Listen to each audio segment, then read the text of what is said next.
Good evening, viewers, and welcome to tonight's regional news. We begin tonight's regional news with news from Trinidad and Tobago. A mix-up on Sunday resulted in an elderly couple who had received the AstraZeneca vaccine as their first shot last month almost being administered the Sinopharm vaccine as their second shot. The elderly couple, who had appointments to have their second shot in June, received a call from personnel and weren't expected to go in as yet, but they complied. Chief Executive Officer for the Northwest Regional Health Authority, Celicia Bash, confirmed that she had been made aware of the incident. She noted, however, that from her information, there had not been any halt of the vaccination process. Bash said when the customer service representative was assisting the couple to fill out their pre-registration forms, she did inquire whether they were in attendance to receive their first dose of Sinopharm. At that time, they informed the customer service representative that they already received the first dose of AstraZeneca. An official then spoke with the couple and apologized for the incident. Moving on to news from Brazil. Brazilian President Jair Bolsonaro joined thousands of his supporters in a motorcycle rally in Rio de Janeiro on Sunday as the far-right leader remains defiant in the face of ongoing pressure over his government's handling of the COVID-19 pandemic. The president has been widely criticized for eschewing coronavirus-related measures, such as lockdowns that public health experts say could help stem the spread of the virus in Brazil, which has been hard hit by the pandemic. Early in the crisis, Bolsonaro dismissed the virus as a little flu, touted the use of anti-malarial drug hydroxychloroquine to treat COVID-19, and slammed the local leaders who sought to impose health restrictions.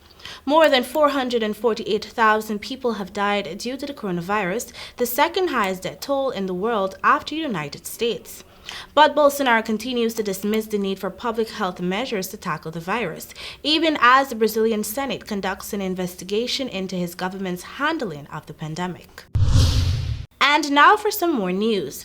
The death toll from COVID-19 in Latin America and the Caribbean passed 1 million people on Saturday, according to a Reuters tally, with the pandemic worsening in a part of the world with the highest per capita death rate. In Peru, among the hardest hit nations in the region, COVID-19 patients have died in crowded hospital corridors of the capital, Lima.